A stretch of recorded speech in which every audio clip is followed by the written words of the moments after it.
Hello everyone. I'm the storyteller and I'm here to help you today. I know you use this video to fall asleep, so before that, like the video and subscribe to the channel. Also, where are you from and what time are you watching now? Get comfortable and relax. The Forgotten Hollow. By Black Hollow Stories, in the style of Stephen King. The town of Black Creek hadn't changed much in the 10 years since we'd left. The same rusty diner sign still creaked in the wind, the same cracked sidewalks still led to nowhere, and the same faint smell of damp earth hung in the air.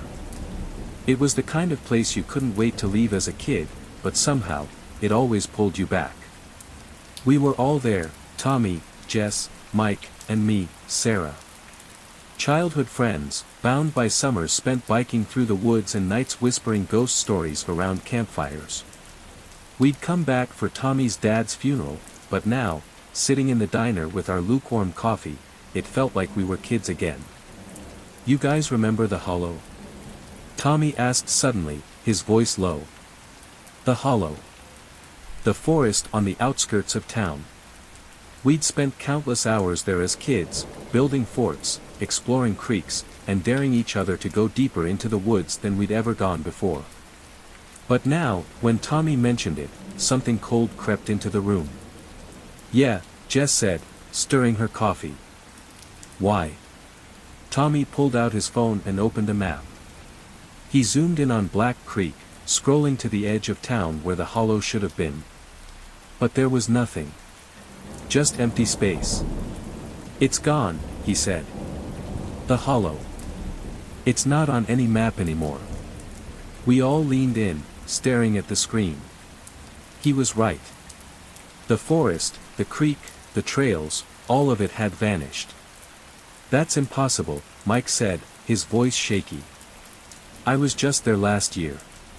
It's real. It's there. But it wasn't. Not on the map, anyway. We decided to go back. Not because we wanted to, but because we had to. The Hollow had been a part of us, and now it felt like a part of us was missing. The drive to the edge of town was quiet. No one spoke. The trees loomed ahead, dark and thick, just as we remembered them. But something felt off. The air was too still, the birds too quiet. We parked the car and stepped into the woods. The ground was soft beneath our feet, the smell of pine and decay filling our noses. It was familiar, but wrong. Like a dream you've had before, but this time, it's a nightmare. Guys, Jess said, her voice trembling. She was pointing at something on the ground. It was a photograph, old and faded. The edges were torn, and the image was blurry, but we could make out a group of people standing in front of a house. A house we didn't recognize. That's weird, Mike said, picking it up. Who leaves a photo out here? We kept walking, and the deeper we went, the more we found. Diaries half buried in the dirt, their pages filled with frantic scribbles. Rusted tools. Broken toys.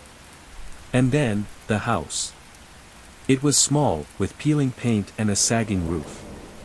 The windows were dark, and the door hung open, creaking in the wind. This wasn't here before, Tommy said, his voice barely above a whisper. We stepped inside, the floorboards groaning under our weight. The air was thick with dust, and the walls were covered in strange symbols, crude drawings of trees, people, and something else. Something we couldn't quite make out. What is this place? Jess asked, her voice shaking. But none of us had an answer. The village came next. It was hidden deep in the woods, a cluster of crumbling houses and overgrown streets. It looked like it had been abandoned for decades, maybe longer. But as we walked through it, we realized it wasn't empty. The people were there, but they weren't right. They moved slowly, their bodies twisted and bent. Their eyes were blank, their mouths frozen in silent screams. They didn't speak, didn't seem to notice us. They just existed. We need to get out of here, Mike said, his voice panicked. But it was too late. The ground beneath us began to shake, the trees swaying as if caught in a storm. The air grew colder, and the sky darkened, though it was only midday. And then we saw it. The thing in the woods.